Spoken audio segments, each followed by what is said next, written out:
The sun hung high in the Chicago sky, but its golden light did little to warm the winter air. Heat waves were replaced by visible breath clouds as people hurried along Michigan Avenue, bundled against the biting cold.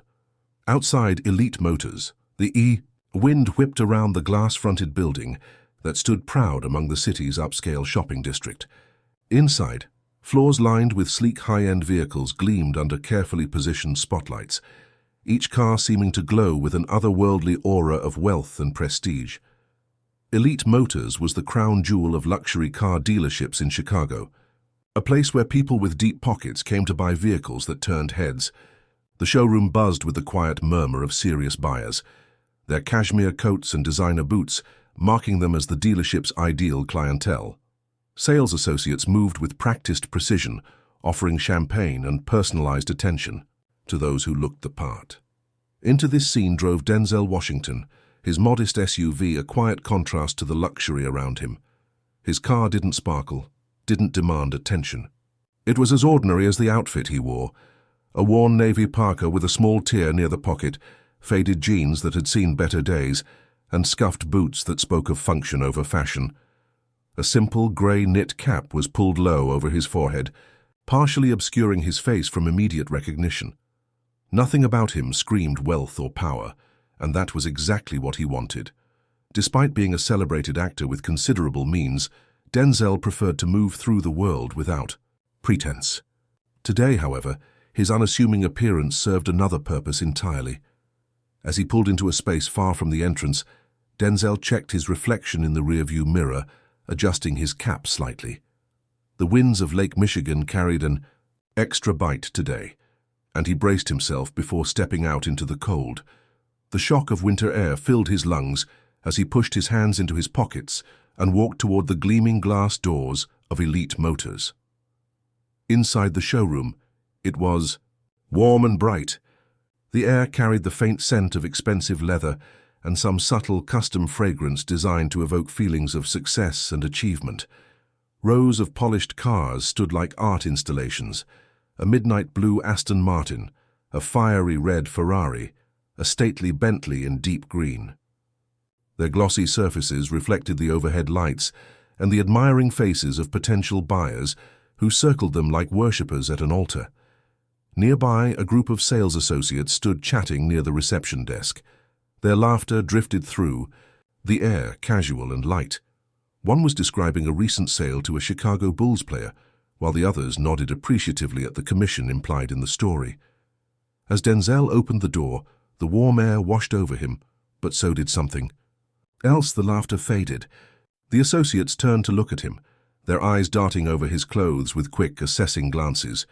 He could feel it, the way their mood shifted. It wasn't hostile, not yet, but it wasn't welcoming either. Denzel kept walking, his face calm. This wasn't new to him. He'd seen it before. The quick judgments people made when they thought they knew someone's story based on appearance alone. He didn't let it bother him. He wasn't here to argue or prove anything. He was here to see a very specific car, one he'd read about in an exclusive collector's magazine.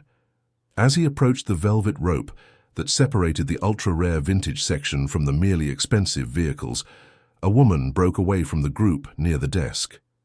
Madison Parker, according to her nameplate, was sharp-looking, with perfectly styled blonde hair and a tailored black suit that whispered of expense without shouting it. She moved with purpose, her heels clicking against the polished floor. As she crossed the room, she stopped in front of Denzel, her expression professionally polite but guarded. "Hello," she said, her voice cool and measured. "Can I help you?" Denzel smiled, his tone casual but warm. Just looking around, Madison's eyes scanned him from head to toe, a flicker of something unreadable passing over her face. "Are you looking for something specific?" Denzel glanced past her to a stunning 1967 Shelby GT 500, its midnight blue finish gleaming under the showroom lights. It was positioned in the VIP section of the showroom, separated by velvet ropes and sitting on a slightly raised platform, automotive royalty on its throne. "Actually, I read about that Shelby in Classic Car Collector. Remarkable restoration work." A look of surprise briefly crossed Madison's face before her professional mask returned. Yes, it's quite special. One of only 3 in that specific color. Combination. Her polite smile tightened slightly. It's also one of our most valuable vehicles. The asking price is just under 7 figures. The subtle emphasis on the price didn't escape Denzel's notice. Would it be possible to take a closer look? He asked, his voice remaining even and unassuming. Madison tilted her head slightly, sharp eyes narrowing. The Shelby is by appointment only, I'm afraid. Most serious buyers arrange private viewings in advance. I understand, Denzel nodded. I happened to be in the neighborhood and thought I'd stop by. Perhaps I could leave my information for a future appointment. Madison seemed to hesitate, weighing his request against his appearance.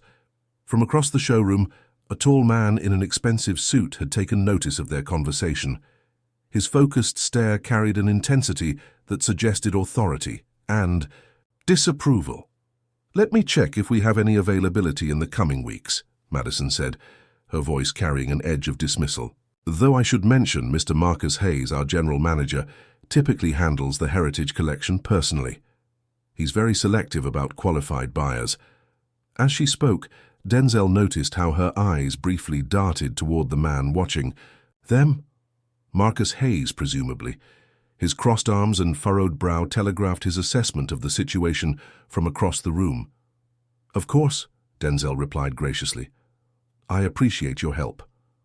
As Madison stepped away to retrieve an appointment card, Denzel turned his attention back to the Shelby. Despite the coolness of his reception, a small smile played at the corners of his mouth. The car truly was magnificent, a perfect example of American automotive art at its finest. His fingers itched to run along its classic lines, to feel the connection to a bygone era of raw mechanical power and timeless design. A young man, barely out of his 20s with an eager expression, approached from another part of the showroom. His nameplate read, Ellie Rodriguez, Junior Associate. Sir, Ellie said quietly, glancing over his shoulder to make sure no one was watching their interaction. Are you really interested in the Shelby? Because I could possibly arrange— Ellie! The sharp voice cut through the showroom like a whip. Marcus Hayes was striding toward them, his tall frame moving with deliberate purpose, each step communicating authority and displeasure. Madison trailed slightly behind him, her expression a mixture of apology and unease. Denzel straightened, maintaining his calm demeanor as Marcus approached. Something in the manager's eyes suggested this wasn't going to be the typical sales interaction. There was already judgment there, already decision, already dismissal, all before a single word had been exchanged. The air in the showroom seemed to thicken with tension as Marcus stopped directly in front of Denzel, drawing himself up too. His full height, his tailored suit, designer watch, and perfectly coiffed hair created a deliberate contrast to Denzel's modest appearance. I'm Marcus Hayes, general manager, he said, not extending his hand. I understand you're inquiring about the Shelby. Yes, Denzel replied simply. It's a beautiful machine. Marcus's eyes narrowed slightly, his gaze moving deliberately over Denzel's worn parka and faded jeans before returning to his face. Something flickered in his expression, a flash of recognition, quickly dismissed and replaced with skepticism. It happened so quickly that most would have missed it, but Denzel caught it. For just a moment Marcus had seen past the modest clothing, almost placing the familiar face. But whatever recognition had sparked was immediately overridden by his assessment of Denzel's appearance. The Shelby is reserved for serious collectors, Marcus said, his voice carrying a barely concealed edge. Perhaps I can show you something more appropriate for your needs. And there it was. The judgment, the assumption, the dismissal based on nothing more than outer appearance. Denzel had seen it countless times before, but somehow it never ceased to disappoint him. What Marcus Hayes didn't know, couldn't know yet, was that Denzel Washington had not just come to view a car. He had come with far more significant intentions that would soon upend everything about Elite Motors and its climate of judgment and exclusivity. But for now, Denzel simply smiled and said, I'd like to hear more about the Shelby, if that's possible. The tension in the air seemed to stretch taut like a wire. Whatever happened next would set the course for everything that followed. Marcus Hayes circled Denzel like a predator sizing up prey, his expensive cologne leaving. a trail in the air. The showroom had grown quieter, other customers and staff watching the interaction from the corners of their eyes. "The Shelby," Marcus said with exaggerated patience, "starts at $900,000. The restoration alone cost more than most homes." He gestured at Denzel's worn parka. "Perhaps I can show you our certified pre-owned section. Something more realistic." Denzel maintained his composure, eyes fixed on the vintage masterpiece. "I understand its value. That's precisely why I'm interested." A couple in matching cashmere coats approached the reception area, and Madison immediately broke away to greet them. Her relief at escaping the tension was palpable. The contrast in her demeanor was striking. All warmth and enthusiasm for the new arrivals, while Denzel stood effectively ignored. "Richard and Melody, wonderful to see you again," Madison gushed, embracing the woman. "Your Bentley is being detailed as we speak." Marcus glanced over, his expression softening as he recognized valuable clients. "Excuse me," he said curtly to Denzel before stepping away, not waiting for a response. "Richard, I was just about to call you about that Lamborghini you inquired about." Denzel was left standing alone by the Shelby, the proverbial invisible man. He watched as Marcus fawned over the wealthy couple, noting how differently the staff operated when they believed someone belonged in their world. It wasn't just business. It was a carefully cultivated atmosphere of exclusion, disguised as exclusivity. Ellie, the junior associate, approached cautiously after Marcus was safely engaged with the other customers. "I'm sorry about that," she whispered, genuine regret in her voice. "Not everyone here is like him." Denzel offered a reassuring smile. "Don't worry about it, I've seen it before." "The Shelby is amazing, isn't it?" Ellie said, her enthusiasm for the car genuine. "Original engine, numbers matching, and that night mist blue is incredibly rare." "You know your classics," Denzel observed. Ellie shrugged. "My grandfather restored vintage Mustangs. That's why I wanted to work here, but—" She trailed off, glancing nervously toward Marcus. "But it's not quite what you expected," Denzel finished for her. Their conversation was cut short as Marcus returned, having temporarily satisfied the wealthy couple, with promises of special treatment. His expression darkened seeing Ellie talking with Denzel. "Ellie, the Sullivans need assistance with their paperwork," he said sharply. "I'll handle this situation." The young woman nodded apologetically to Denzel before hurrying away. Marcus's posture shifted as he turned back to Denzel, all pretense of professional courtesy gone. "Look," he said, lowering his voice, "I don't know what game you're playing, but you're wasting my time and yours. That car isn't for someone who drives up in a 10-year-old SUV wearing clothes from Target." Denzel's expression remained measured, but his eyes hardened slightly. "You seem quite confident about who I am based on very little information," Marcus scoffed. "I've been in this business for 15 years. I can tell a serious buyer when I see one." He leaned closer, dropping his voice further. "We both know you. Can't afford this car, so let's stop this charade. I have actual clients to attend to." A few feet away, an older gentleman who had been examining a Mercedes looked up, frowning at Marcus's tone. Denzel noticed the man's disapproving glance but maintained his focus on the increasingly hostile manager. "I'd still like information." "On the Shelby," Denzel insisted calmly. "Perhaps a brochure or spec sheet." Marcus's jaw tightened, a vein pulsing at his temple. "Are you hard of hearing? This isn't a museum. We don't provide souvenirs." The older gentleman had now fully turned toward them, listening openly. Marcus noticed and modulated his tone, though the anger remained evident in his clipped words. "Our time is valuable here," Marcus continued. "Just as these vehicles are valuable, we cater to a certain clientele who appreciate and can afford such value. And you determine that clientele by their appearance," Denzel stated rather than asked. Marcus's smile was thin and cold. "We make assessments based on experience. It's nothing personal." It seems very personal from where I'm standing.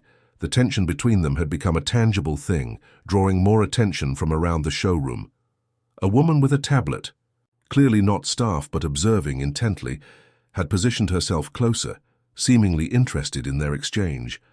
Marcus noticed her too and bristled further, aware of the unwanted attention.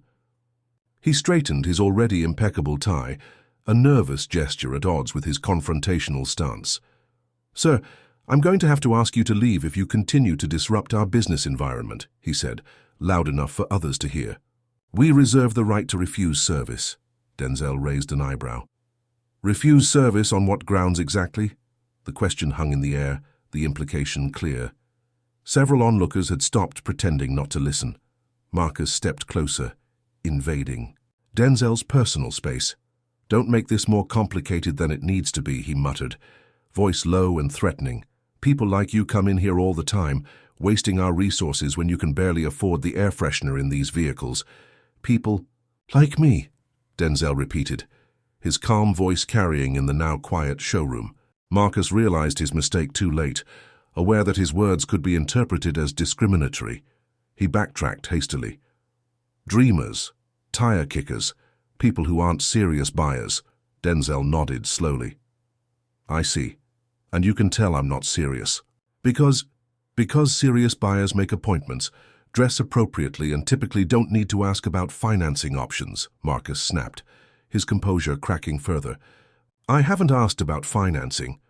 The simple observation landed like a stone in still water. Marcus's face flushed slightly as he realized Denzel was right. He had made assumptions without evidence.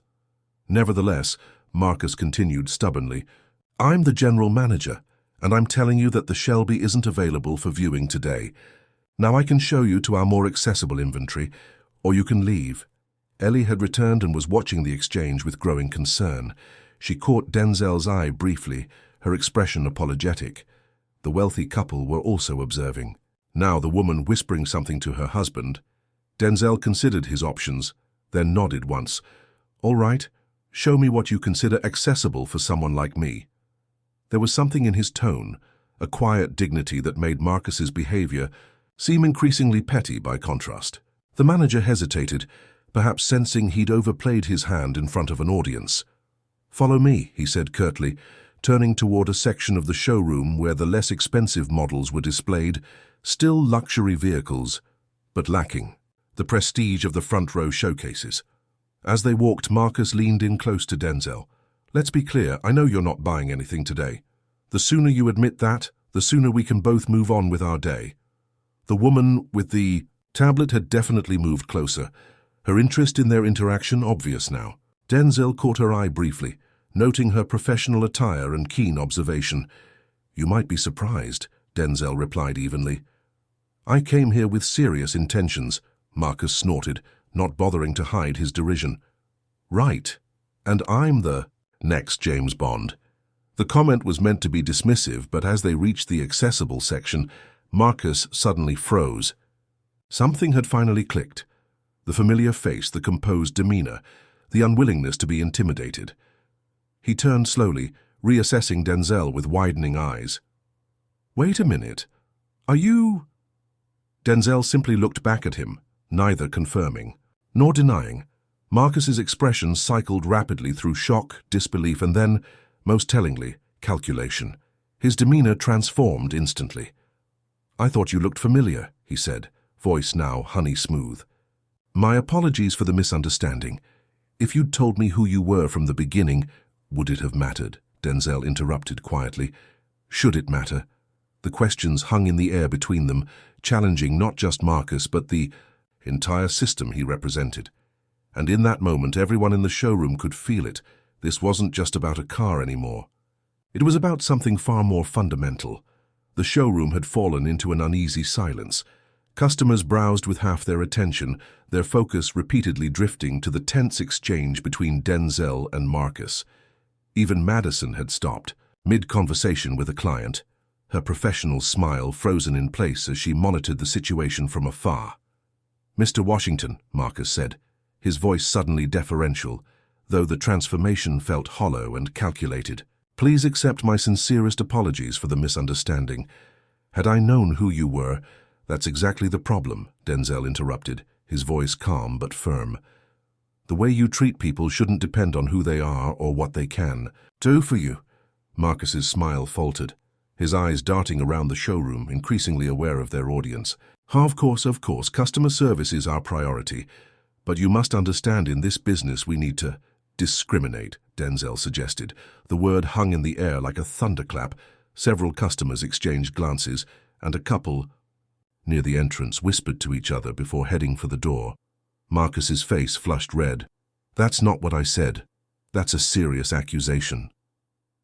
"I'm not making accusations," Denzel replied evenly. "I'm describing what I experienced. You made assumptions about me based on my appearance, then treated me accordingly."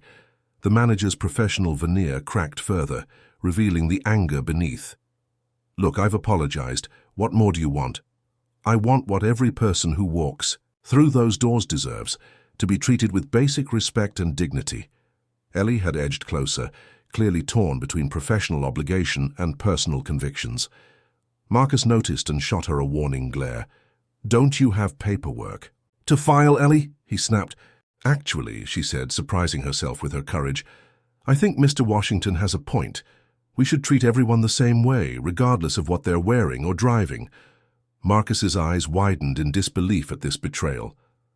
"This is not the time for your input," he hissed. "When is the time?" Denzel asked, looking between them.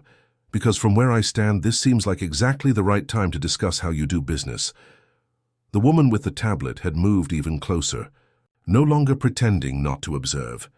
She caught Denzel's eye briefly, and he recognized something in her gaze, a professional interest, not mere curiosity.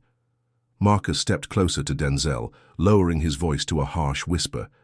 "You come in here, disrupt my business, undermine my authority with my staff, and now you're giving me lectures on ethics. Who do you think you are?" "I think I'm a customer who walked into your dealership interested in a car," Denzel replied steadily. "The question is, who do you think you are?" The manager's composure completely collapsed. "I am the person responsible for maintaining standards in this establishment. Standards that have made Elite Motors the premier luxury dealership in Chicago. Danner. Discrimination and disrespect part of those standards." Denzel's question was quiet, but cut through the showroom like a knife. By now, everyone had stopped pretending not to listen. Madison approached cautiously, sensing disaster. "Marcus," she said softly, "perhaps we should continue this conversation in your office." "No," Marcus interrupted sharply. "I will not be lectured in my own showroom. I don't care who he is." Denzel regarded him calmly. "That's progress, I suppose. Now you're treating me with the same disrespect regardless of my identity." A nervous laugh escaped from one of the watching customers, quickly stifled. Marcus's face contorted with humiliation and rage. "That's enough," he said through clenched teeth. "You need to leave. Now."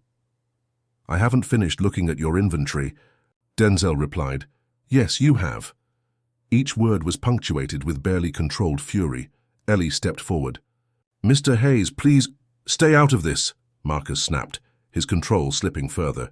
"This is between me and him." Denzel remained unruffled. "I came here as a legitimate customer. I have every right to be here." "Rights?" Marcus laughed bitterly. "This isn't a public space. This is my showroom, and I decide who stays and who goes." "Your showroom?" Denzel raised an eyebrow. "I was under the impression Elite Motors was owned by Richard Daniels." The precision of this knowledge, the name, half the actual owner, visibly startled Marcus. His eyes narrowed with suspicion. "How do you—" He stopped himself, then regrouped. "Mr. Daniels entrusts the day-to-day operations to me, and I've determined that you're disrupting those operations. By asking questions about a car, by creating a scene." Marcus's voice rose, echoing off the showroom's high ceiling. "I'm not the one raising my voice," Denzel observed quietly. The statement, so simple and true, seemed to push Marcus past his breaking point. His hand shot forward, grabbing Denzel's arm. "That's it, we're done here."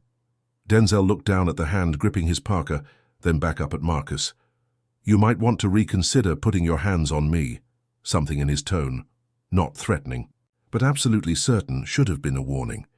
But Marcus was too far gone, too invested in his display of authority. "Or what?" he challenged, tightening his grip. "How you'll call your publicist?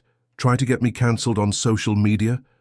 With a forceful shove, he pushed Denzel toward the exit. Denzel stumbled back a step but quickly regained his balance, his expression hardening. "You're making a mistake," he said quietly. "The mistake was letting you waste my time," Marcus retorted, advancing again. Now get out before I call security." The customers had backed away, creating a circle around the confrontation. Madison stood frozen, horror etched on her face. Ellie had her phone in her hand, though it wasn't clear who she planned to call. Denzel stood his ground. "I'll leave when I'm ready to leave." Marcus's face twisted with rage. "You'll leave now!" His fist came up suddenly. Whether he meant to strike or merely threaten was unclear. But the action crossed a line. Gasps echoed through the showroom as Marcus's arm swung forward. Denzel moved with surprising speed and precision, stepping inside the punch and blocking it with his forearm. In one fluid motion, he redirected Marcus's momentum, causing the manager to stumble forward off balance. "Don't do this," Denzel warned, his voice still controlled despite the escalation. But Marcus, humiliated and enraged, regained his footing and came at Denzel again, this time with a wild, uncoordinated swing that betrayed his lack of actual fighting experience. Denzel sidestepped easily, using minimal force to deflect the assault. "That's enough." The manager wasn't listening.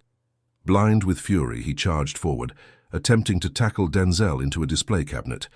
This time, Denzel had no choice but to use more decisive action. With practiced movements that spoke of extensive training, for action rolls he pivoted, using Marcus's own momentum to guide him past and into the open space near the door. The manager crashed into a standing sign, sending it clattering to the floor.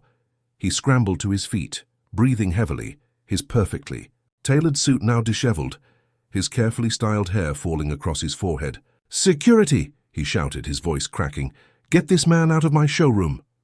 Two uniformed guards appeared from the back offices, moving cautiously toward the scene. They looked uncertain, clearly not expecting to find their boss disheveled, and the alleged troublemaker standing calmly in place. "This man attacked me," Marcus declared, pointing an accusing finger at Denzel. "Remove him immediately."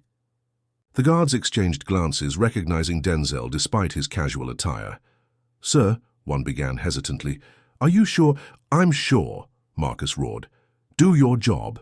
Trapped by the chain of command, the guards approached Denzel, apology in their eyes. "I'm sorry, sir," the older guard said quietly. "We need to ask you to leave the premises." Denzel looked between the guards, then at the shaken customers, the horrified staff, and finally at the woman with the tablet, who was now openly recording the scene. "I understand," he said with dignity. "You're doing your job." He turned to Marcus, who was straightening his tie with trembling hands. "This isn't over." The simple statement, delivered without heat but with absolute certainty, caused Marcus to falter. As Denzel walked calmly toward the exit, escorted by the reluctant security guards, the whispers began. Phones had appeared in multiple hands. The incident would not remain contained within these walls. Outside in the cold Chicago air, Denzel paused on the sidewalk, looking back at the gleaming facade of Elite Motors. What had happened inside was unacceptable, but his reaction to it would define everything that followed. The woman with the tablet emerged from the dealership, walking purposefully toward him. "Mr. Washington," she called. "Sarah Chen, Chicago Tribune. I saw everything. Would you care to comment?" Sarah Chen stood before Denzel on the wind-swept sidewalk outside Elite Motors, her tablet clutched against her chest like a shield. Despite the biting Chicago cold, she wasn't wearing a winter coat, just a smart blazer over a turtleneck, suggesting she'd rushed out of the dealership without retrieving her outerwear. "Mr. Washington," she repeated, "I'd like to get your side of what just happened in there." Denzel studied her thoughtfully. Sarah was young, early 30s at most, with sharp, intelligent eyes and the confident posture of someone accustomed to pursuing stories that others might avoid. "So you recorded it," he observed, nodding toward her tablet. Sarah didn't deny it. "I did, but context matters. That's why I'd like to speak with you." A black SUV with tinted windows pulled up to the curb nearby. The driver's window rolled down, revealing a middle-aged man with a concerned expression. "Everything okay, boss?" the driver called out. Denzel raised a hand. "All good, Tony. Give me a minute." Sarah's eyes widened slightly at this evidence that Denzel had planned transportation, and potentially this entire encounter. "You knew this might happen," she said. "It wasn't a question." "Let's say I was prepared for various outcomes," Denzel replied, his breath visible in the cold air. You're not just a random shopper who happened to witness this, are you, Ms. Chen? She straightened her shoulders. I'm researching a feature on discriminatory practices in luxury retail environments. I've been visiting high-end establishments across Chicago for the past month, documenting how staff treat different customers based on appearance. And today you hit the journalistic jackpot, Denzel observed dryly. I didn't expect to witness a celebrity being physically removed from a dealership, she admitted. But yes, what happened in there perfectly illustrates the problem I'm investigating. Behind them, several customers were exiting Elite Motors, some casting curious glances their way while tapping on their phones. News was already spreading. Your article was happening with or without me, Denzel noted. Sarah nodded. But your involvement changes everything. A story about random shoppers facing discrimination might get buried in the lifestyle section. This, she gestured toward the dealership, this will make front page. Denzel considered her words carefully. And if I ask you not to publish the footage or mention my name? Sarah's expression fell. Mr. Washington, with all due respect, I'm not asking you to kill the story, he clarified, just to hold it for 48 hours. She frowned, clearly torn between professional opportunity and respecting his request. May I ask why? Instead of answering directly, Denzel looked back at the dealership. Through the glass facade, he could see Marcus gesticulating wildly, apparently arguing with Madison while other staff watched uncomfortably. What's your real interest here, Ms. Chen? Is it just getting a headline, or is it addressing the actual problem? The question seemed to catch her off guard. Both, I suppose, she answered honestly. I'm a journalist. I want my stories to be read, but I also became a journalist to make a difference. Denzel nodded, satisfied with her candor. Then trust me when I say that waiting will result in a more impactful story. Sarah studied him. Professional curiosity clearly battling with respect for the acclaimed actor. You have a plan? I do. Care to share it? Denzel's expression remained neutral, but his eyes conveyed amusement. Not yet. The cold wind whipped around them, causing Sarah to shiver visibly. From across the street, a passerby recognized Denzel and raised their phone, likely taking photos. You should get your coat, Denzel suggested, nodding toward the dealership. Sarah looked back at Elite Motors, hesitating. After what just happened, I doubt I'd be welcome. Fair point. Denzel turned toward his waiting SUV. Tony, bring Ms. Chen's coat, please. I believe it's hanging near the reception desk. Dark grey wool with a burgundy scarf. Sarah's eyebrows rose in surprise. How did you... I noticed details, Denzel replied simply. It's part of what I do. Tony nodded and exited the vehicle, heading toward the dealership with purposeful strides. He's going to walk right in there after what happened? Sarah asked incredulously. Tony has a way about him, Denzel said, the hint of a smile playing at his lips. They watched as Tony entered Elite Motors with easy confidence. Through the glass they could see the momentary confusion among the staff, followed by Tony's calm explanation. Minutes later, he emerged with Sarah's coat and scarf. Your belongings, ma'am, Tony said politely, handing them to her. Thank you, Sarah replied, quickly putting on her coat. The immediate relief from the cold was evident on her face. Now, Denzel said, about that 48-hour delay. Sarah wrapped her scarf around her neck, considering. You're asking a lot. This story could break any minute if someone else posts about it. True, Denzel acknowledged, but they won't. Have the footage you have, nor will they have my perspective, which you're offering exclusively. After 48 hours, I'm offering something better, Denzel said. The complete story, not just today's confrontation. Sarah's journalistic instincts were clearly piqued. There's more to this than a random visit to a car dealership, isn't there? Instead of answering directly, Denzel withdrew his phone from his pocket. He scrolled briefly before turning the screen toward her. On it was an email with Elite Motors letterhead, confirming an appointment to discuss acquisition opportunities, scheduled for next week. Sarah's eyes widened as she read. You were looking to buy the dealership, not just a car? That information isn't for publication. Not yet, Denzel said, returning the phone to his pocket. But it should explain why I'm asking for your patience. Sarah absorbed this revelation, connecting dots in her mind. Marcus Hayes doesn't know about this, does he? Evidently not, Denzel replied dryly. A moment of understanding passed between them, journalist and subject finding unexpected common, ground in their desire to see justice served, albeit through different means. 48 hours, Sarah finally agreed. But I want the exclusive when whatever you're planning comes to fruition. Agreed, Denzel said, extending his hand. They shook on it, their breath clouding in the cold air between them. One more thing, Sarah added. How did you know this would happen? That you'd be treated this way? Denzel's expression turned contemplative. It wasn't a certainty, but it was a possibility I was prepared for. He paused, looking back at the dealership. Places like this operate on appearances and assumptions. I've experienced it before, even as a recognized actor. But this time, I decided to put it to the test deliberately. A social experiment?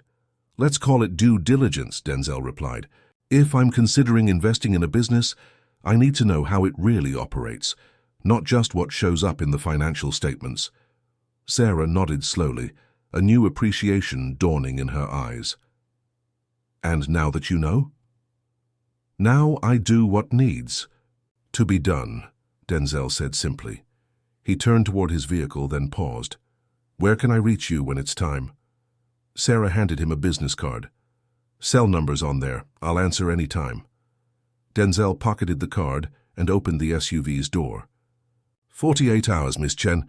I think you'll find it worth the wait. As he slid into the vehicle, Sarah called out, What will you do now? Denzel looked back at her, his expression resolute.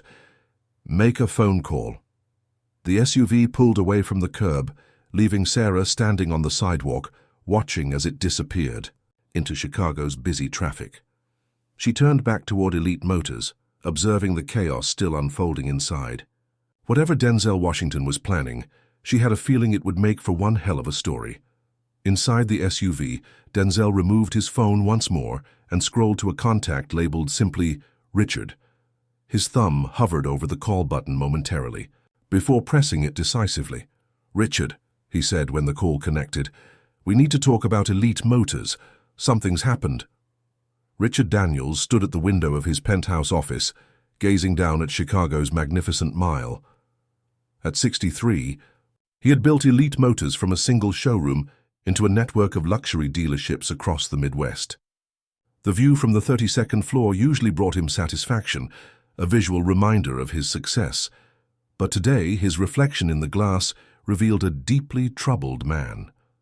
The phone in his hand felt unnaturally heavy as he ended the call with Denzel Washington. For several long moments he remained motionless, processing the implications of what he'd just learned. His assistant's voice came through the intercom, breaking his reverie. Mr. Daniels, Marcus Hayes is here as requested. Shall I send him in? Richard took a deep breath, squaring his shoulders. Yes, Diane. And hold all my calls. The door opened moments later, and Marcus strode in with the confident gait of someone anticipating praise rather than censure. His suit had been straightened, his hair combed back into place, almost erasing the physical evidence of the confrontation. Almost, but not quite. A small tear on his sleeve, and the reddening mark on it tourné. His knuckles told a different story. You wanted to see me, Richard, Marcus said, his tone casual and familiar. Richard didn't turn from the window immediately. I just got off the phone with Denzel Washington. The statement hung in the air like a guillotine blade. Marcus's confident posture faltered slightly, but he recovered quickly. Richard, I can explain. That man came into our showroom dressed like a vagrant, disrupting our business, antagonizing our staff. Stop. Richard's voice was quiet, but cut through Marcus's excuses like a scalpel. He finally turned to face his general manager. I've heard Mr. Washington's account. Now I'm looking at security footage from our showroom. He gestured to his tablet lying on the desk, the screen showing a paused image of the confrontation. Would you like to revise your explanation before we continue? Marcus's face paled slightly. The security footage doesn't capture everything. The context, Richard interrupted, is that you physically assaulted a potential investor in our business. Investor? Marcus's confusion appeared genuine. What are you talking about? He was just some guy looking at cars he couldn't afford. Richard moved to his desk and sat down heavily, suddenly looking every bit his age. No, Marcus. He wasn't just some guy. He was someone I've been in negotiations with for the past 3 months regarding a significant investment in Elite Motors. Marcus stood frozen, the implications slowly dawning on him. Investment? You mean, Mr. Washington and his investment group have been considering purchasing a controlling interest in our company, Richard confirmed, his voice flat. Did you not wonder why I asked you to prepare all those financial reports and operational assessments recently? I assumed it was for the quarterly board meeting, Marcus said weakly. Richard shook his head wearily. The board meeting isn't for another month. No, this was due diligence for the Washington Group, and apparently you've provided them with a very thorough demonstration of our customer service approach. The blood drained from Marcus's face as the full reality of his actions began to sink. And Richard, I had no idea. Clearly, Richard cut in sharply, and that's part of the problem. You should treat every customer with respect, not just the ones you think are important. Marcus sank into the chair opposite Richard's desk, his arrogance deflating visibly. We can fix this, he insisted. I'll call him personally and apologize. I'll explain that this isn't how we operate, but it is how you operate, Richard countered. That's exactly the point. Mr. Washington didn't announce himself because he wanted to see how Elite Motors treats ordinary customers, and now he knows. Outside the office, phones could be heard ringing incessantly. Richard's assistant appeared at the door, her expression tense. Sir, we have multiple calls from the press asking for comment about an incident at the downtown showroom. And the social media mentions are spiking. Someone posted a video of Mr. Hayes arguing with a customer. Richard nodded grimly. Thank you, Diane. Tell them we'll issue a statement shortly. As she closed the door, Richard turned back to Marcus. It's already starting. The full video isn't out yet, Marcus said quickly. The Tribune reporter agreed. To hold her footage. Richard's eyebrows rose. You know this, how? I overheard them talking outside, Marcus admitted. But that still gives us time to control the narrative. The narrative, Richard repeated incredulously. Marcus, do you still not understand what's happened here? This isn't just about bad publicity. This is about revealing who we really are as a company. He reached for his tablet again, tapping, to bring up another document. Do you know what this is? It's the term sheet for Washington's investment. 51% stake, major capital infusion, expansion plans for 3 new locations. It would have doubled our valuation within 2 years. Marcus stared at the figures on the screen, comprehension dawning in his eyes. Would have? The deal is almost certainly dead now, Richard confirmed. Why would anyone invest in a business that treats people the way you treated him today? The phone on Richard's desk lit up. Diane, I said hold all calls. I know, sir, his assistant replied apologetically. But it's Ellie Rodriguez from the downtown showroom. She says it's urgent. Richard sighed. Put her through. He picked up the receiver. Yes, Ellie? Marcus watched as Richard's expression shifted from resignation to alarm. How many? Richard asked. A pause. And they all cancelled because of the incident. Another pause. I see. Thank you for letting me know. He hung up, fixing Marcus with a cold stare. 3 customers who witnessed what happened have already cancelled their purchases. High-end purchases. We've lost nearly $2 million in sales in the last hour. Marcus slumped further in his chair. We can offer them incentives, discounts. You still don't get it, Richard interrupted, exasperation evident in his voice. This isn't about money for them. It's about not wanting to do business with a company that behaves the way you did today. He stood up and walked back to the window, hands clasped behind his back. I built this company on a reputation for excellence, not just in our inventory, but in how we treat people. Somewhere along the way, that vision got corrupted. The silence stretched between them for several long moments before Richard spoke again, his voice heavy with finality. Marcus, I'm going to need your resignation. What? Marcus shot to his feet. You can't be serious. One mistake and you're throwing away 15 years of service? Richard turned to face him. This wasn't one mistake. This was a revelation of character, yours and by extension, the company's under your management. We've clearly lost our way, and a change in leadership is necessary if we're to have any hope of salvaging our reputation. Marcus's shock quickly turned to anger. This is ridiculous. I've made this company millions. Those sales records on your wall? He gestured wildly at the framed achievements decorating the office. Most of them are because of me. And now we're losing millions because of you, Richard replied evenly. Your resignation, Marcus, on my desk by the end of the day. And if I refuse? Then it becomes termination for cause, and this incident becomes part of your permanent employment record. Richard's tone left no room for negotiation. Your choice. Marcus stood rigid with fury, his fists clenched at his sides. For a moment, it seemed he might lash out physically again, but self-preservation finally won out. You'll regret this, he said coldly. You're destroying the company culture that made us successful. No, Marcus, Richard replied quietly. I'm trying to save it. Without another word, Marcus stormed out of the office, slamming the door behind him. Richard returned to his desk, the weight of the day's events pressing down on him. He picked up his phone and dialed. Diane, please contact our PR team. We need to issue a statement immediately. He paused, considering his next words carefully. And get me Denzel Washington's direct number again. I need to make this right if it's not. Already too late. As he ended the call, Richard looked once more at the term sheet on his tablet. The future that might have been. Then he opened his email and began drafting a public apology, knowing full well that words alone wouldn't be enough.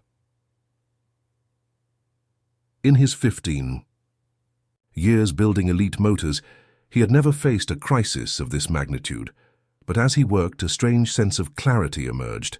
Perhaps this revelation, painful as it was, had come just in time.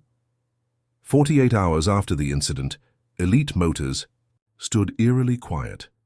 The showroom that typically buzzed with activity now echoed with the sound of phones ringing unanswered.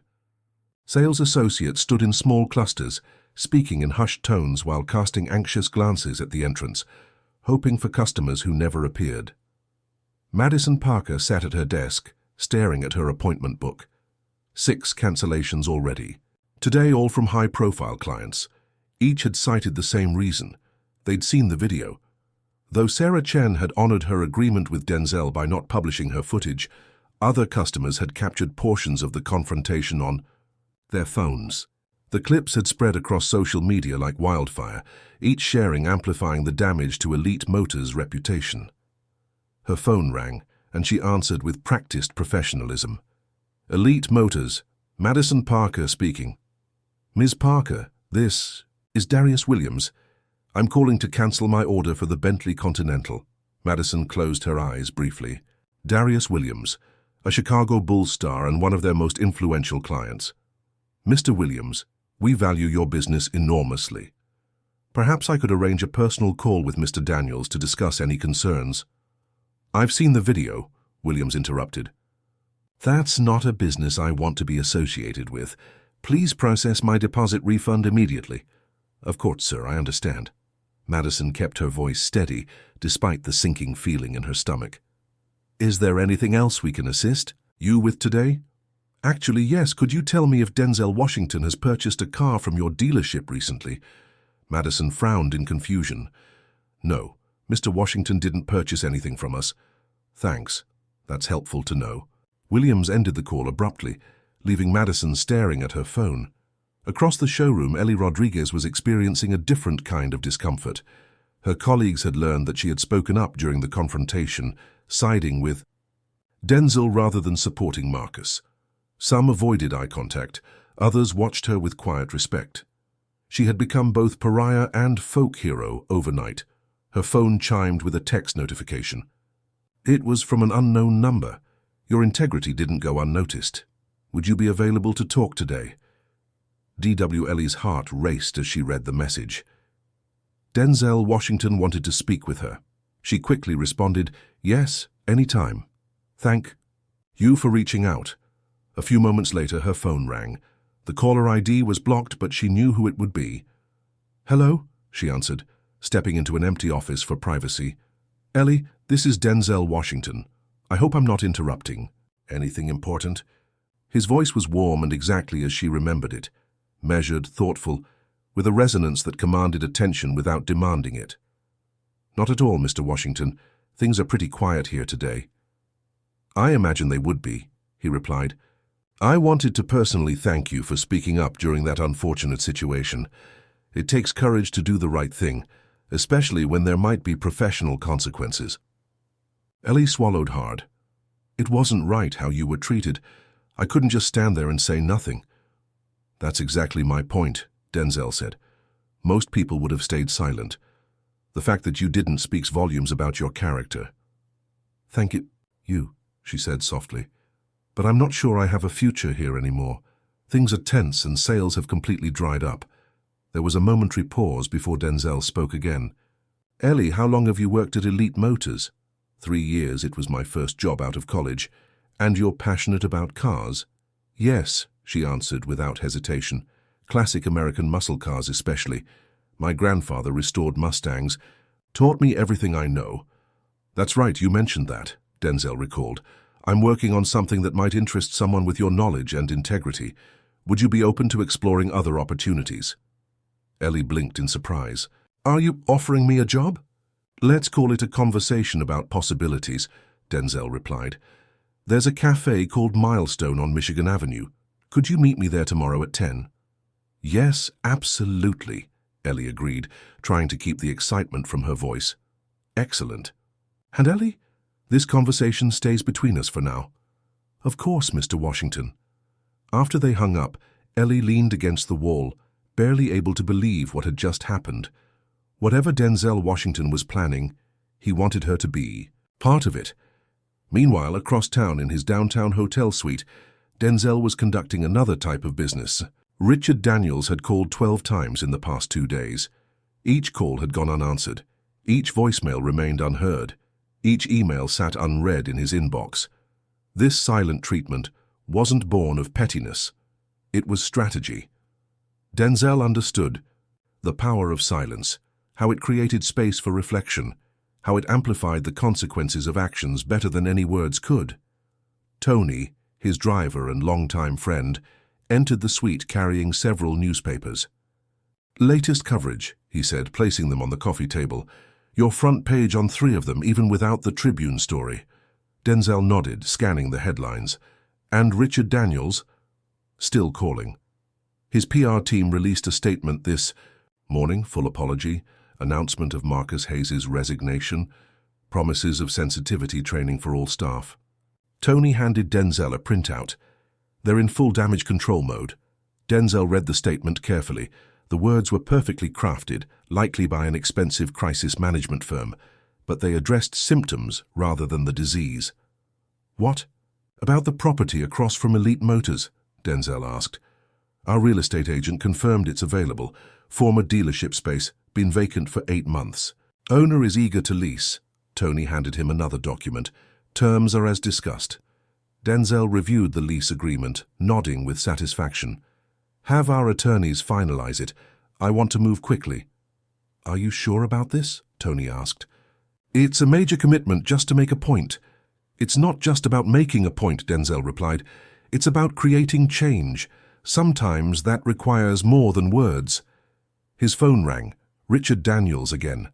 Denzel glanced at it, but made no move to answer. "You can't ignore him forever," Tony observed. "Not forever," Denzel agreed. "Just long enough." The phone eventually stopped ringing, and the silence returned. In that quiet, decisions crystallized, and plans took shape. Later that evening, Sarah, Chen called as scheduled. "It's been 48 hours, she said without preamble. "Do I finally get my story?" "Not quite yet," Denzel replied. "The story isn't complete," Sarah sighed audibly. "Mr. Washington, with all due respect, I've honored our agreement. The Tribune is putting enormous pressure on me to publish what I have." "I understand," Denzel said, "but I'm asking for your continued patience. What you'll get in return is something much more significant than a single incident of discrimination." "How much more time?" 1 week, Denzel said firmly. "By then, you'll have a story about transformation, not just confrontation." There was a long pause before Sarah responded. 1 week, she agreed reluctantly. "But it better be worth it." "It will be," Denzel promised. After ending the call, Denzel walked to the window of his suite, looking out at the Chicago skyline. The lights of the city glittered against the dark sky, countless stories unfolding behind each illuminated window. His phone chimed with a text notification. It was from Ellie. "Thank you for reaching out today. Looking forward to our meeting tomorrow. Denzel." Smiled. While everyone at Elite Motors was focused on the damage control of the present, he was already building the future. A future that included people like Ellie Rodriguez, whose actions spoke louder than any carefully crafted PR statement. His phone rang once more. Richard Daniels attempting his 13th call of the day. Again, Denzel let it go to voicemail. Some lessons were best taught through silence, and Richard Daniels was receiving a masterclass. 2 weeks after the confrontation, at Elite Motors, Chicago's automotive community buzzed with speculation. The vacant dealership building across from Elite Motors, empty for nearly a year, had suddenly sprung to life. Construction crews worked around the clock, transforming the neglected property with remarkable speed. The most intriguing aspect, no one knew who was behind it. The property's lease had been executed through a shell company, Integrity Ventures LLC, offering no clues about the true owner. This mystery fueled rumors that spread throughout the city's luxury car scene. Richard Daniels stood at his office window, watching the activity across the street with growing dread. Elite Motors was still reeling from the aftermath of Marcus's confrontation with Denzel Washington. Sales had plummeted by 60%. 3 salespeople had quit, unwilling to face the daily barrage of uncomfortable questions from the few customers who did venture inside. "It has to be him," Richard muttered to his new general manager, Patricia Alvarez, who had been hastily promoted from their suburban location. "The timing is too perfect," Patricia nodded thoughtfully. "Our sources confirm that permits were filed immediately after the incident. Whatever they're building, it's happening with remarkable speed." "Fast-track permits in Chicago," Richard said incredulously. "That takes serious connections and money." "Both of which Mr. Washington has in abundance," Patricia observed. Richard's phone rang, his private line that only a handful of people had access to. He answered immediately. Richard Daniels. "Richard, it's Howard Klein," said the voice of Chicago's most prominent commercial real estate developer. "I thought you should hear this from a friend, rather than reading it in tomorrow's business section." Richard's grip tightened on the phone. "Hear what, Howard? The property across from your flagship location? It's being developed into a new luxury car dealership." Though he had suspected as much, the confirmation hit Richard like a physical blow. "Do you know who's behind it?" "Officially?" "Integrity Ventures LLC," Howard replied. "Unofficially, it's backed by the Washington Group, Denzel's investment firm." Richard closed his eyes briefly. "Thanks for the heads up, Howard." After ending the call, Richard turned to Patricia. "It's confirmed. Washington is opening a competing dealership right across from us."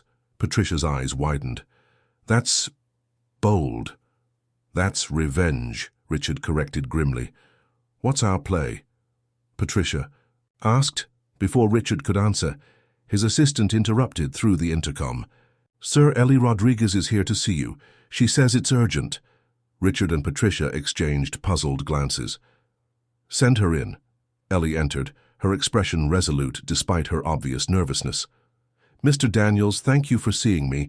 I wanted to tell you in person I'm resigning, effective immediately." Richard frowned.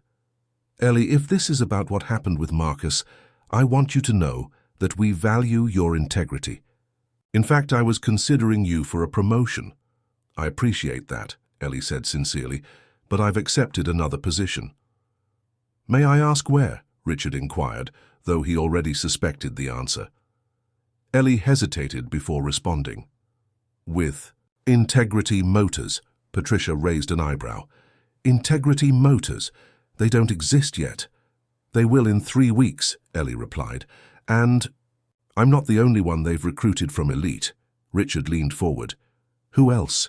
"I can't say," Ellie answered, "but they're building something different, something I want to be part of." After Ellie left, Richard sank into his chair. "He's not just opening a competing dealership, he's poaching our best people." We should take legal action, Patricia suggested. Non-compete clauses are largely unenforceable in Illinois, Richard finished, and picking a legal fight with Denzel Washington right now would be PR suicide. Across the street, the construction continued at a remarkable pace. The building's facade was already taking shape, sleek, modern, yet somehow more welcoming than Elite's imposing glass fortress.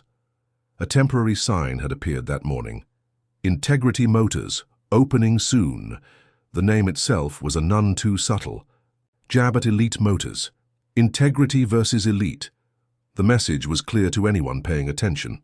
Meanwhile, in a conference room at the Four Seasons Hotel, Denzel Washington conducted interviews for his new venture. He had been there since 7 that morning, meeting with carefully selected candidates, some from Elite Motors, others from dealerships across the city, and a few from outside the traditional automotive sales world entirely. Beside him sat Tony, along with Amara Okafor, a sharp-minded automotive industry consultant who had worked with Denzel's investment group on previous ventures. "That's the last interview for today," Amara said, reviewing her notes. 17 candidates, 15 offers extended. Not bad. Denzel nodded, pleased with their progress. "What about the inventory?" "The manufacturers are intrigued by your concept," Tony reported, "especially after what happened at Elite. 3 major luxury brands have already committed to supply us, with 2 more in final negotiations." "And Richard Daniels?" Denzel asked.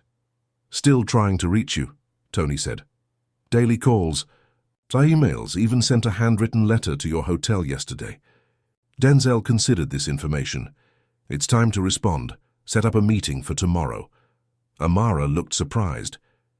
"You're actually going to talk to him, after everything that happened?"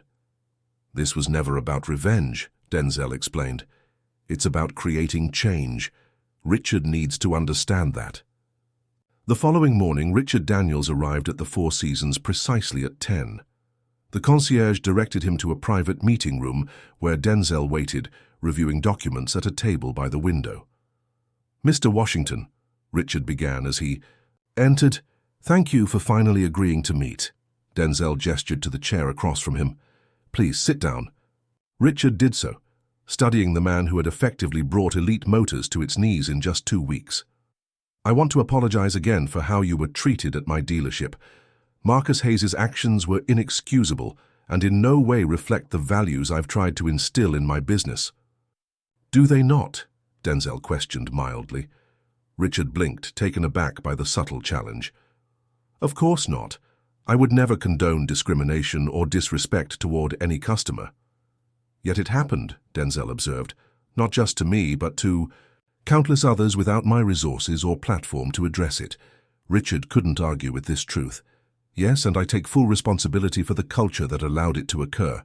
That's why I've implemented new training programs and policies." "Policies don't change hearts, Richard," Denzel interrupted gently. "They just make bad behavior more polite or better hidden." A heavy silence fell between them. Richard finally asked the question that had been tormenting him. "Why open a competing dealership? Is it just to put me out of business? Revenge?" Denzel shook his head. "It's not about revenge, it's about showing there's a better way to do business. One based on respect, transparency, and genuine service, regardless of how someone looks or what they're wearing." "That's what I've always wanted Elite Motors to be," Richard insisted. "Then why wasn't it?" Denzel asked simply. The question hung in the air, uncomfortable but necessary. Richard had no immediate answer. Denzel continued, "Integrity Motors isn't just a competitor, Richard.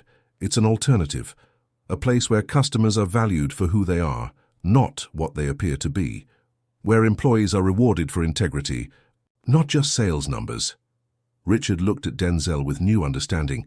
"You're not trying to destroy Elite Motors. You're trying to make us better by forcing us to compete on character, not just inventory." "The market has room for both of us," Denzel agreed, "but only if both of us serve customers with respect and dignity." As Richard left the meeting, he felt something unexpected, not defeat, but clarity. Denzel Washington hadn't come to Chicago to buy his business or to destroy it. He had come to transform it one way or another. Across the street from Elite Motors, construction continued at Integrity Motors. The sign was no longer temporary, but permanently installed above the entrance, a beacon of what was to come.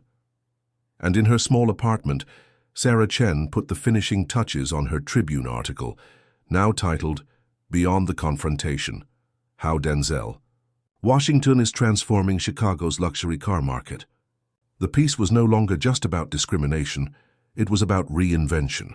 The unexpected move wasn't just opening a competing dealership, it was creating a new standard. 6 months after the confrontation that shook Chicago's luxury car market, Integrity Motors stood as a gleaming testament to what was possible when business was built on respect rather than exclusivity. The grand opening had drawn crowds that stretched around the block, some curious onlookers, others serious buyers, all drawn by the buzz surrounding Denzel Washington's new venture. Now, on a crisp autumn morning, Denzel walked through the showroom, observing with quiet satisfaction how his vision had materialized. Unlike the intimidating atmosphere of elite motors, Integrity had been designed to feel welcoming.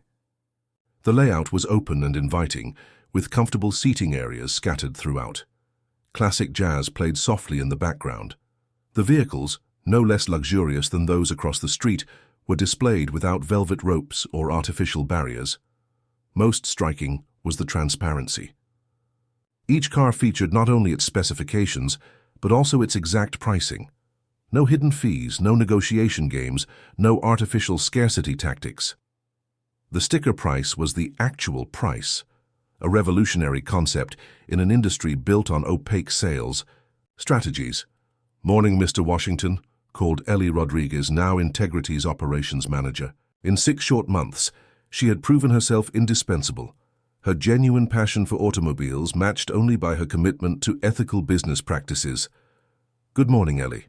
How are the numbers looking?" She handed him a tablet with the latest sales figures. 4th consecutive month outperforming projections, and customer satisfaction ratings are at 98%. Denzel nodded, pleased but not surprised. "And the community program?" "Our first 3 apprentices complete their training next week," Ellie reported. "All from Southside high schools. 2 already have job offers, 1 from us, 1 from Lakeside European." This was perhaps the aspect of Integrity Motors that gave Denzel the most pride, their commitment to community development. The dealership had established an apprenticeship program for students from underserved neighborhoods, providing training in automotive technology, business operations, and customer service. It was creating pathways to careers that many of these young people had never imagined possible. "Mr. Washington," called one of the sales associates, "we have a visitor I think you'll want to meet."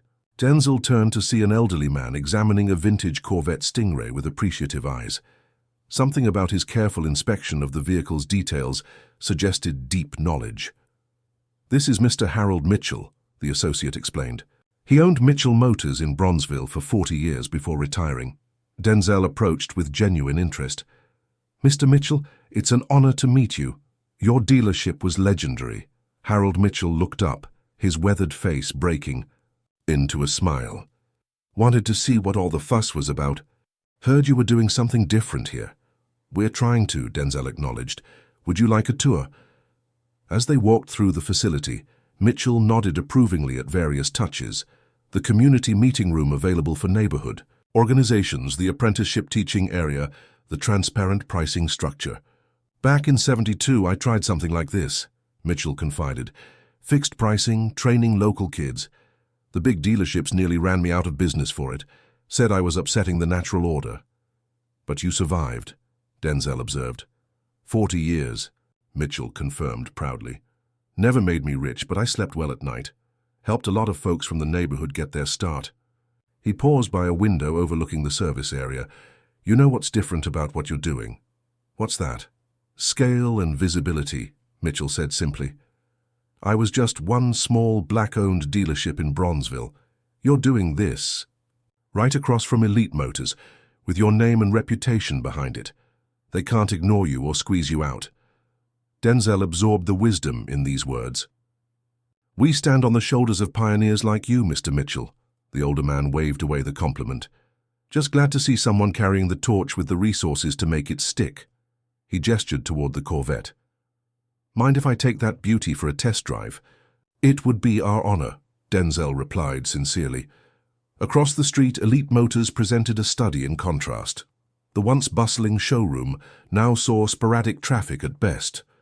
Richard Daniels stood by the window, watching customers flow into Integrity Motors while his own salespeople waited hopefully for walk-ins that rarely materialized. Patricia Alvarez approached with the latest sales reports.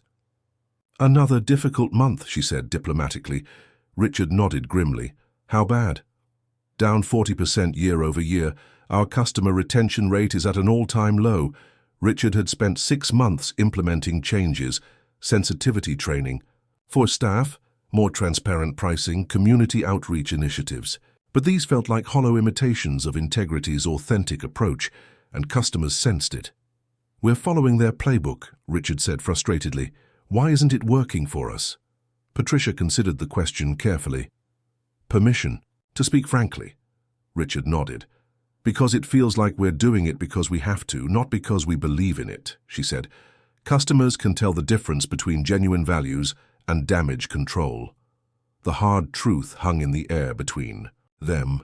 Richard turned back to the window, watching as Harold Mitchell, a Chicago automotive legend, emerged from Integrity Motors with Denzel Washington, both laughing as they prepared to test drive the Corvette. "He's not just taking our business," Richard realized aloud. "He's changing the whole game." Later that afternoon, as Denzel sat in his office reviewing expansion plans, his assistant announced an unexpected visitor, Marcus Hayes.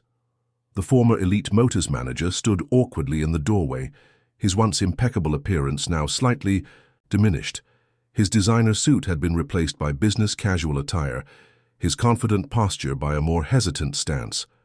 "Mr. Washington," Marcus began, clearly uncomfortable, "I appreciate you agreeing to see me."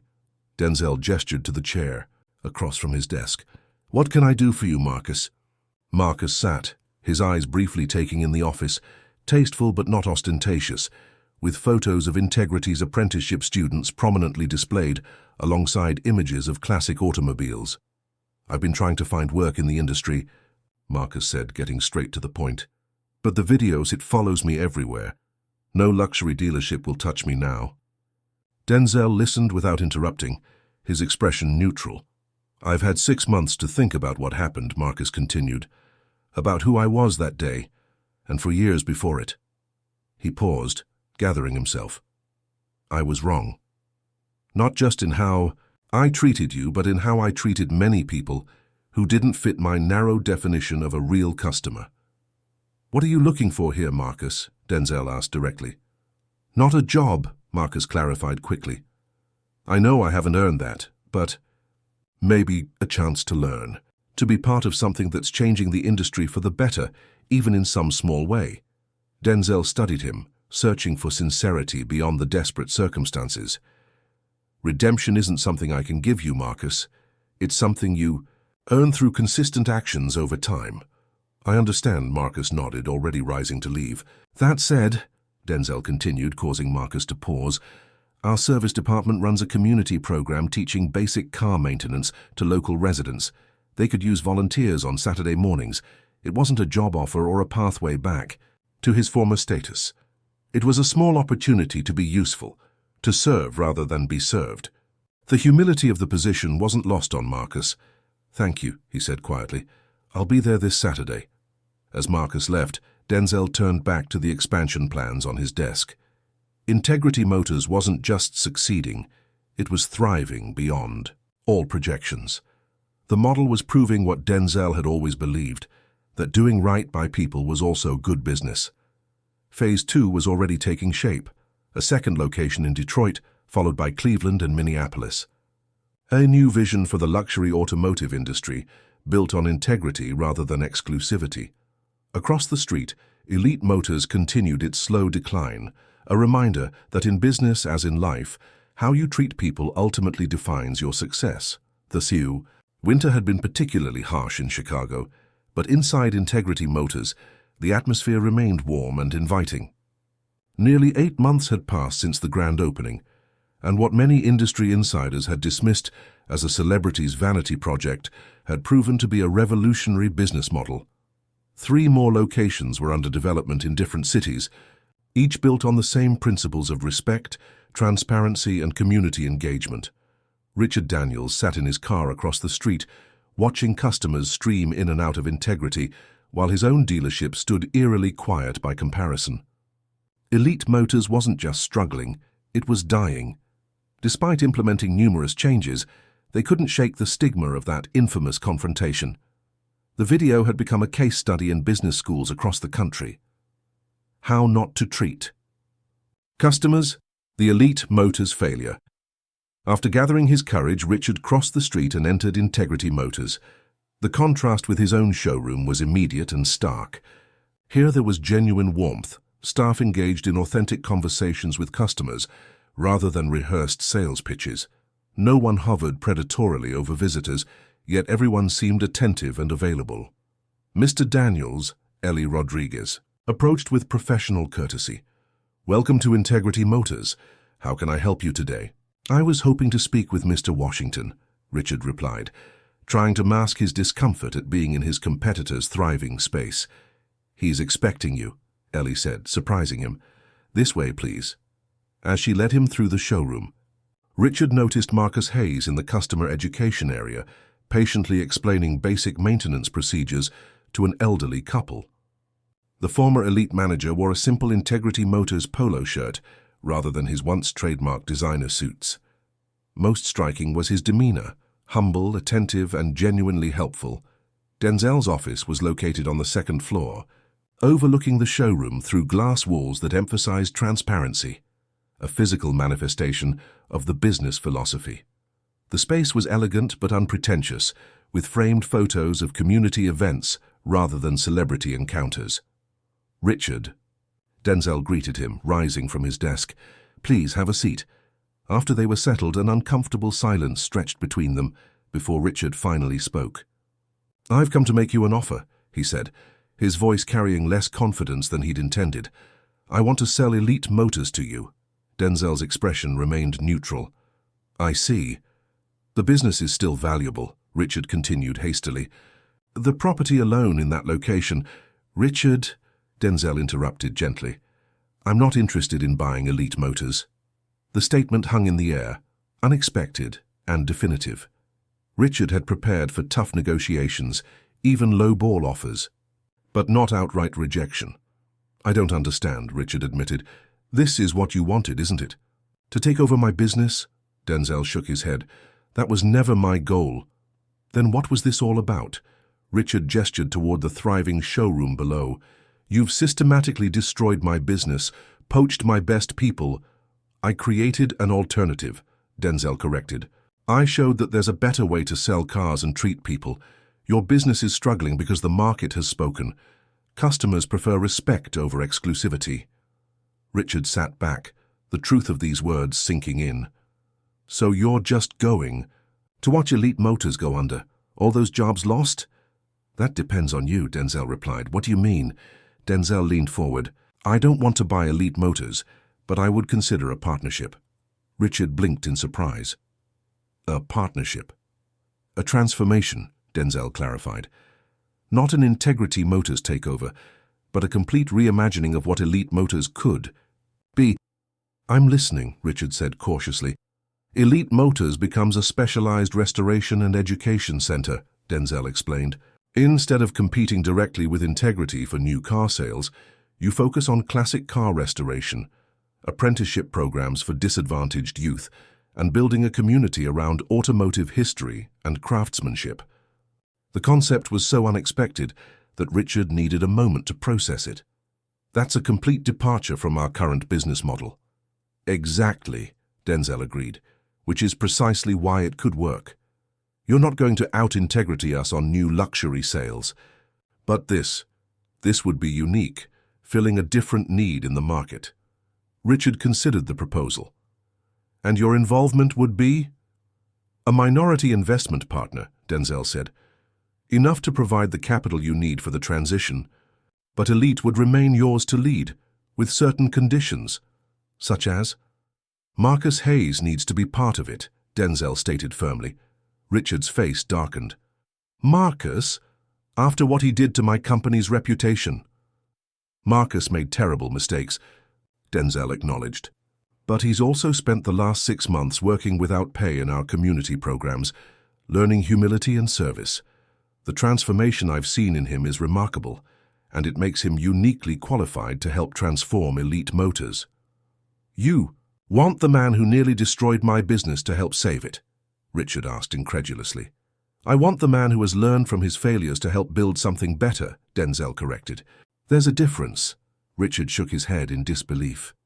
The public would never accept him back. They might if they saw genuine change, not just in Marcus, but in the entire approach of Elite Motors. Denzel paused, letting his words sink. Those redemption stories are powerful, Richard. People understand mistakes. What they don't forgive is refusing to learn from them. Looking through the glass walls to the showroom below, Richard watched Marcus patiently answering questions from a group of teenagers who appeared to be part of a school tour. It was difficult to reconcile this humble, helpful person with the arrogant manager who had precipitated Elite's downfall. Why are you doing this? Richard asked finally. You've won. Elite is on the ropes. Why offer a lifeline now? Denzel considered the question carefully. Because this was never about destroying Elite Motors.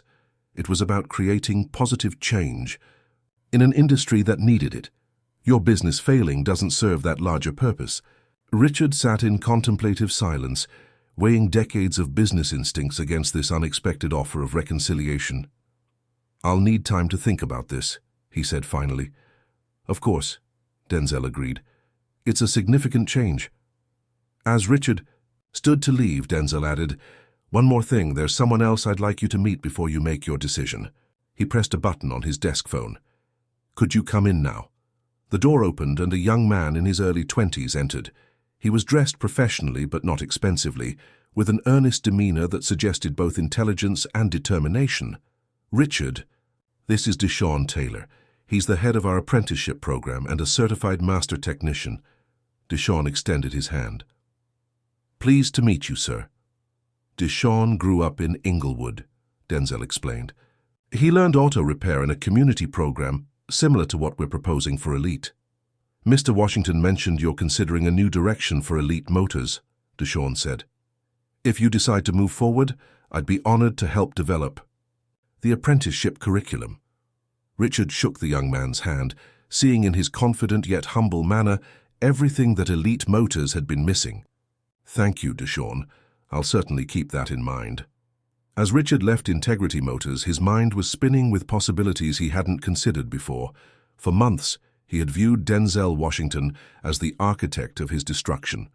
Now he was beginning to see him as a potential partner in renewal. Across the street, Elite Motors stood in the winter sunlight, its once bustling showroom nearly empty. But for the first time in months, Richard looked at it, not with despair, but with imagination, seeing not what it had been but what it might become. The reconciliation offer wasn't just about saving a failing business. It was about creating something new from the ashes of conflict, something that might, in its own way, be even more meaningful than what had come before. 1 year after the confrontation that changed Chicago's luxury car landscape, Michigan Avenue hosted a most unexpected celebration. The newly renovated Elite Motors Heritage Center was opening its doors to the public, and the line of visitors stretched around the block. The building's classic facade had been restored to its original 1930s glory, a nod to automotive history that set the tone for what waited inside. Denzel Washington stood to the side of the ribbon-cutting platform, content to let Richard Daniels take center stage. This was, after all, still Richard's business, transformed rather than defeated, renewed rather than replaced. Today marks not just a new chapter for Elite Motors, Richard addressed the crowd, but a return to principles that should have guided us all along: respect, education, and community service. The interior of the former dealership had been completely reimagined.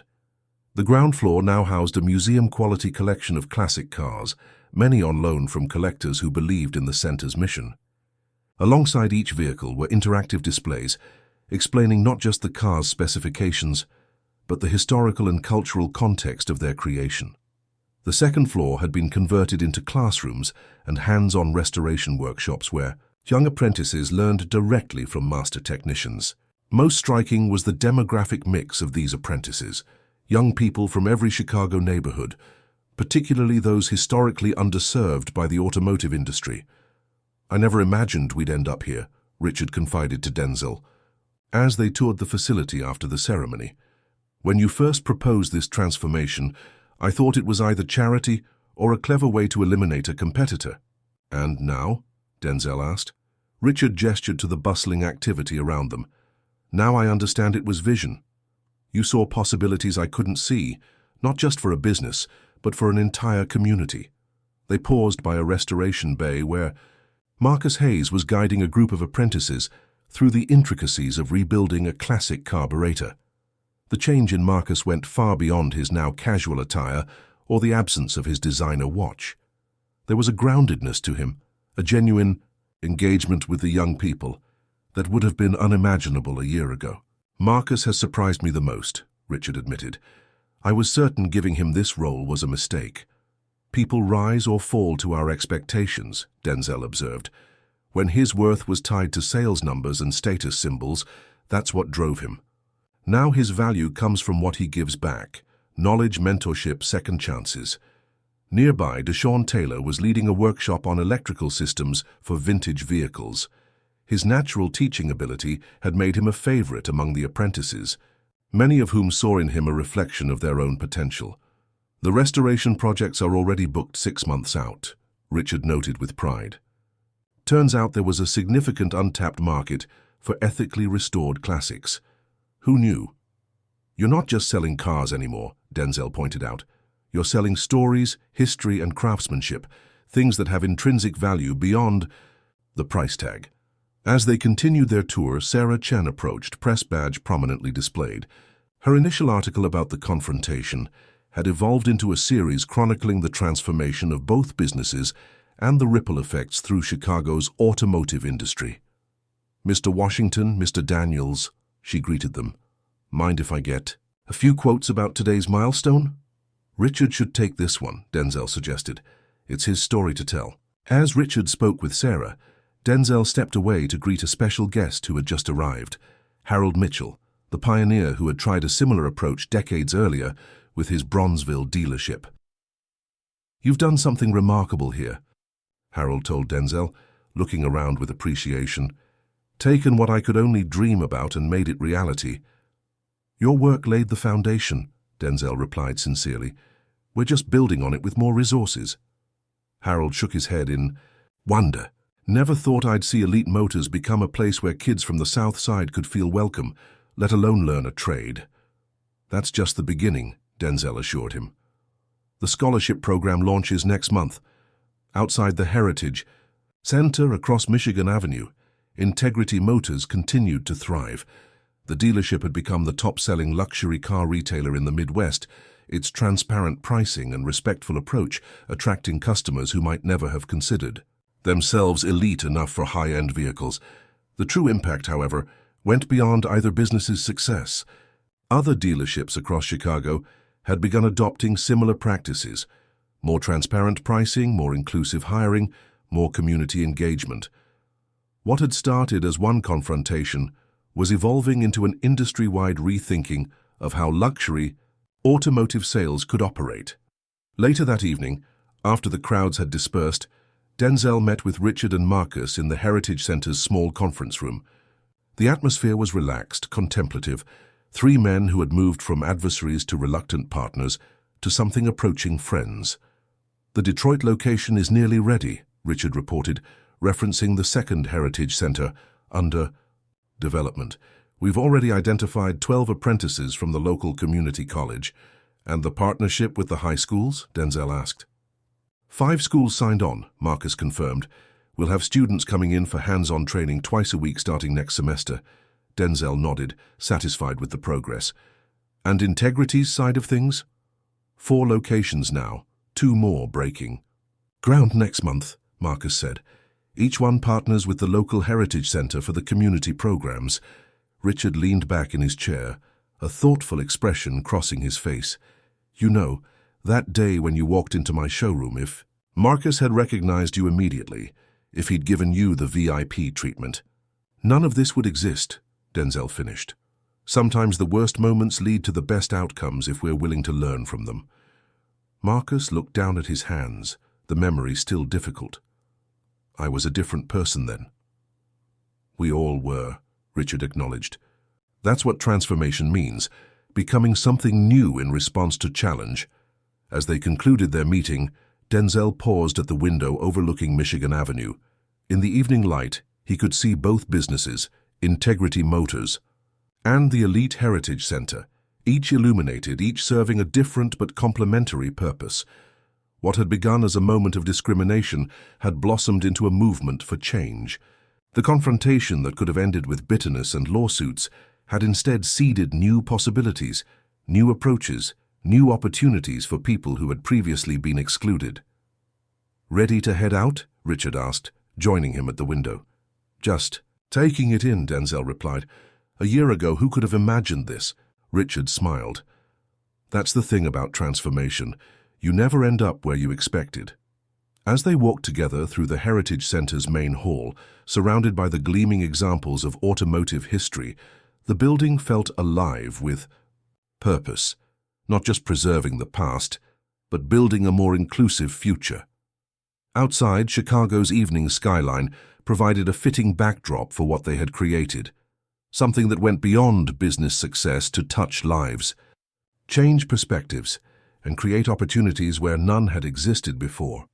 The true transformation hadn't been of buildings or business models, but of people, from Richard and Marcus to the apprentices learning trades that would sustain them for a lifetime. And in that transformation lay the real victory, more profound than any revenge could ever be.